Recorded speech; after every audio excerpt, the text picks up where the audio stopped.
Hello everyone! Welcome to Ate Jess Kitchenette. Hello! Kumusta po kayong lahat? So today, magluluto po tayo ng recipe na gigising sa mga inaantok pa dyan. Surely magugustuhan po ninyo ito dahil napakasarap, very healthy, another budget-friendly recipe. Kung nagustuhan po ninyo ang paborito nating lahat na Bicol Express, pinsan po niya ito. Pero this is easier to make.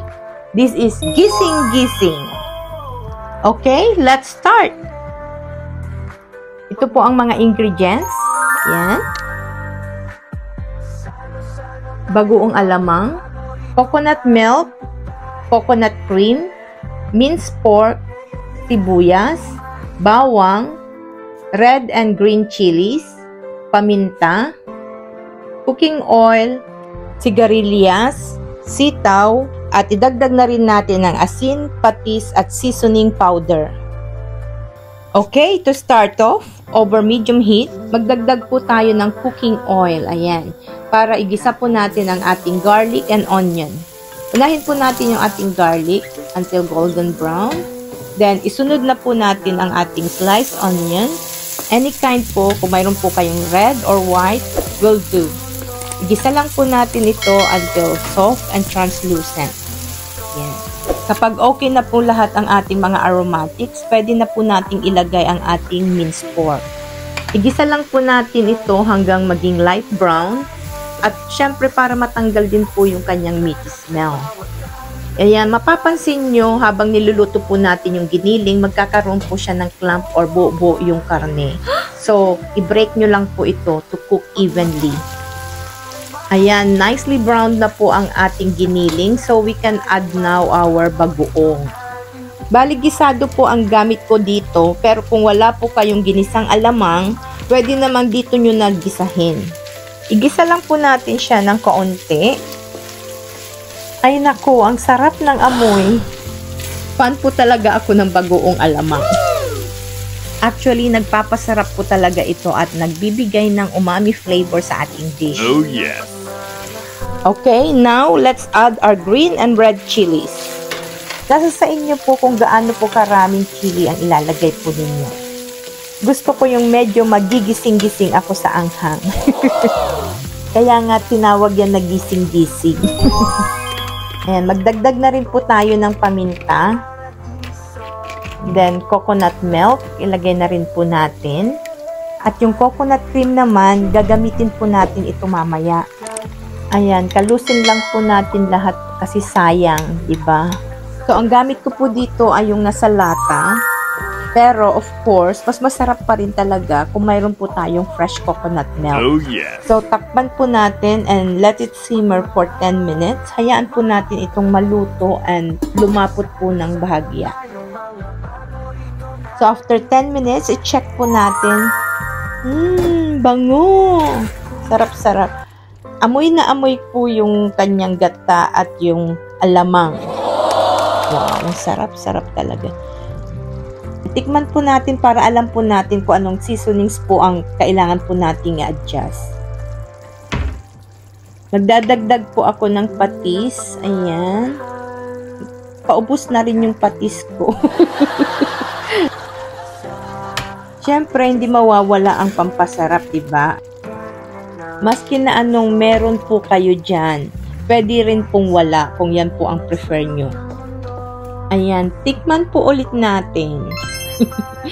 Para ayos na ayos po ang lasa bago po natin ilagay ang ating mga gulay. Ayan, perfect na po. Yes! So at this point, pwede na natin ilagay ang ating sigarilyas.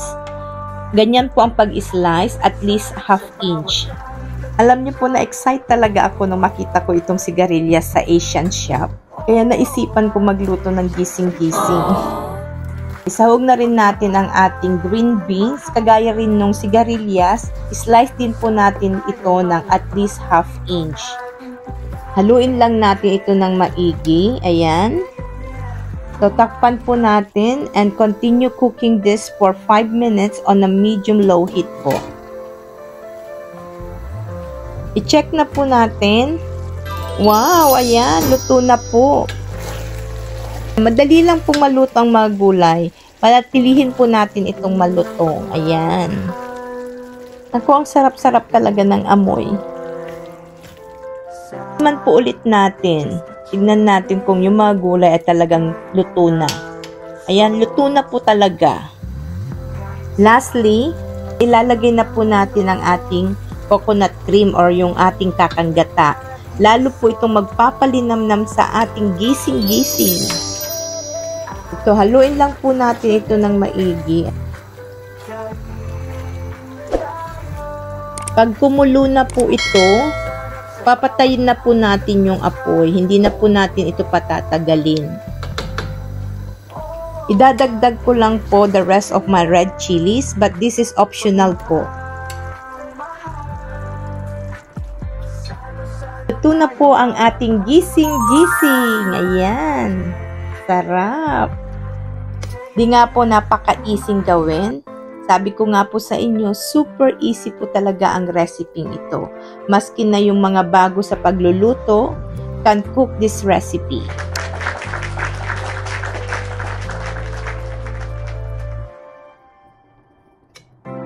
Ayan na po ang ating gising-gising.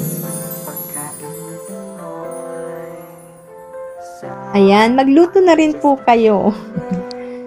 Sana po ay may natutunan kayo sa ating recipe ngayon. At kung may comment at suggestion po kayo, please feel free to write down below. At kung nagustuhan naman po ninyo, pakipindot lang po ang like and share button. At sa mga hindi pa po nakaka-subscribe, mag-subscribe na po kayo. Huwag niyo pong kalilimutan pindutin ang bell button para lagi po kayong updated sa lahat ng ating mga bagong lutuin.